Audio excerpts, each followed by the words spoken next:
The Amityville Horror House. Just the name sends chills down your spine, evoking a sense of dread and unease.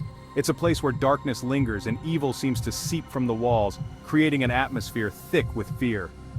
Located on Long Island, New York, this seemingly ordinary suburban home became infamous in the 1970s, forever altering the quiet neighborhood. It was the site of a gruesome mass murder, followed by a series of terrifying events that shocked the world and left an indelible mark on the community. The story of the Amityville Horror is a chilling tale of a family terrorized by unseen forces, a story that blurs the line between fact and fiction, leaving many to wonder what truly happened. The house itself has an eerie presence, almost as if it is alive and watching.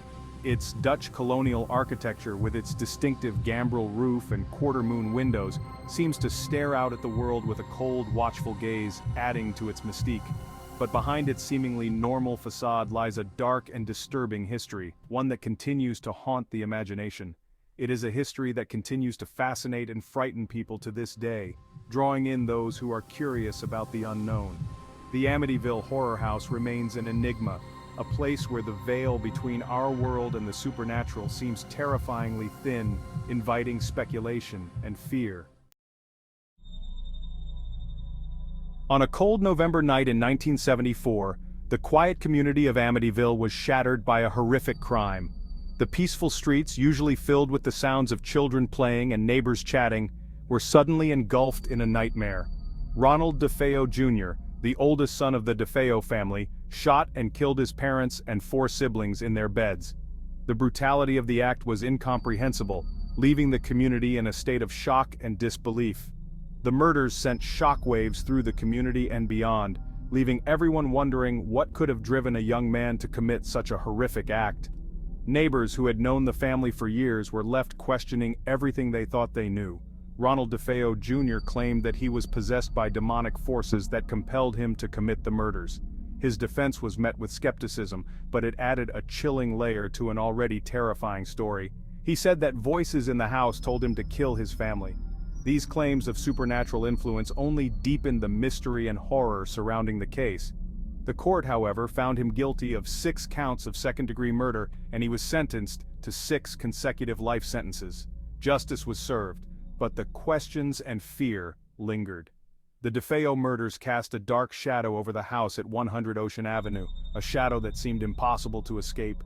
The house became infamous, forever linked to the tragic events of that fateful night. Just over a year after the DeFeo murders, the Lutz family moved into the house at 100 Ocean Avenue. George and Kathy Lutz, along with their 3 children, were excited to start a new chapter in their lives. They knew about the house's tragic past, but they dismissed it as a terrible tragedy that had nothing to do with them. They were wrong. From the moment they stepped inside, the Lutz family felt that something was not right. The air was heavy, filled with an oppressive feeling that they couldn't shake off. Strange smells permeated the house, and there was an unnatural chill, even in the warmest rooms. They tried to ignore these unsettling sensations, but as the days turned into nights, it became clear that something sinister was happening in their new home. The Lutz family's initial unease quickly escalated into a living nightmare, one that they could never have anticipated. Strange and terrifying events began to plague them day and night, leaving them in a perpetual state of anxiety and dread. Doors slammed shut on their own, objects moved mysteriously, and disembodied voices whispered their names in the darkness, creating an atmosphere of constant fear. Kathy Lutz felt an icy cold presence following her around the house, and the children complained of seeing shadowy figures lurking in the corners of their rooms, making it impossible to feel safe. One of the most terrifying incidents involved the family's youngest daughter, Missy, whose experiences were particularly chilling. Missy became fixated on an imaginary friend named Jody, who she claimed was a demonic pig-like creature that could change its shape, adding to the family's growing horror. As the paranormal activity intensified, the Lutz family's lives were turned into a waking nightmare, with no end in sight. They were living in a constant state of fear, terrorized by unseen forces that seemed determined to drive them from their home, leaving them desperate for answers and a way to escape the torment. Section 5. Fleeing in fear. The Lutz family's escape. After just 28 days in the house, the Lutz family reached their breaking point. They could no longer endure the relentless paranormal activity and the overwhelming sense of dread that permeated their lives. Terrified and emotionally drained, they made the difficult decision to flee their home, leaving behind their belongings and the nightmare that had consumed them. The Lutz family's escape from 100 Ocean Avenue was the stuff of nightmares.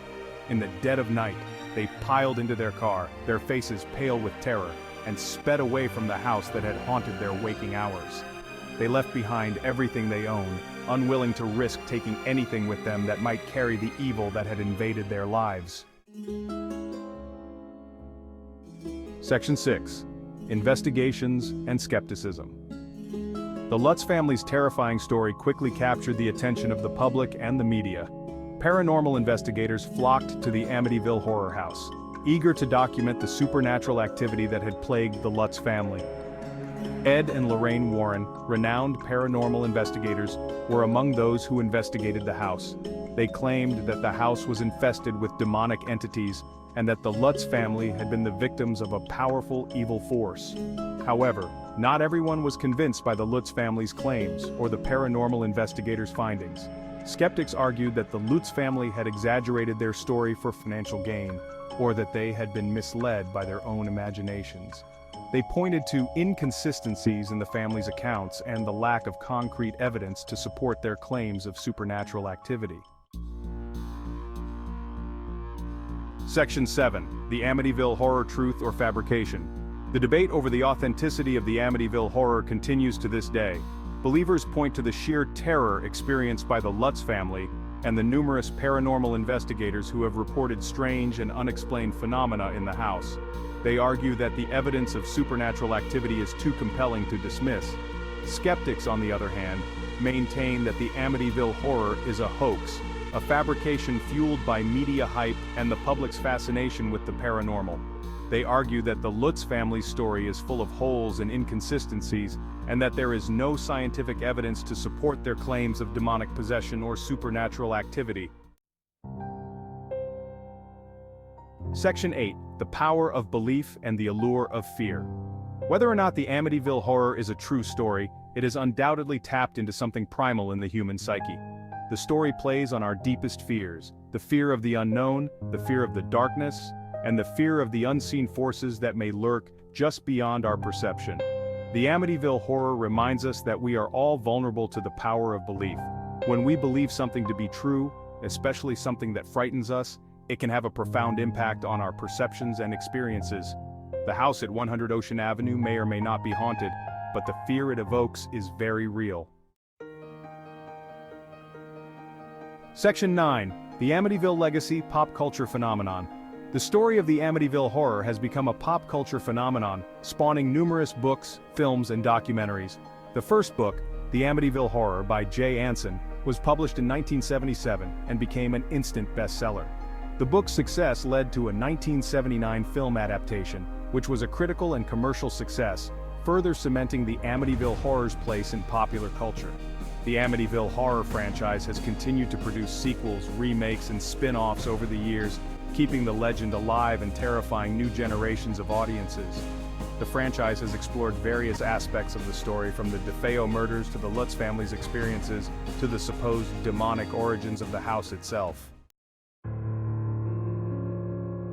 Section 10. The Enduring Fascination with the Amityville Horror. Despite the passage of time, the fascination with the Amityville Horror shows no signs of abating.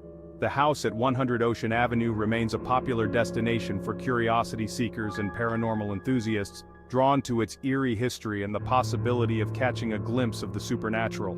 The Amityville Horror continues to be a subject of debate and discussion, with believers and skeptics engaging in heated arguments over the authenticity of the story. The lack of definitive answers only adds to the allure of the legend, keeping the mystery alive and ensuring that the Amityville Horror will continue to haunt our imaginations for years to come. Section 11. Conclusion. The house on Ocean Avenue remains an enigma. The Amityville Horror House on Ocean Avenue remains an enigma. A place where the lines between fact and fiction blur, and the veil between our world and the supernatural seems terrifyingly thin.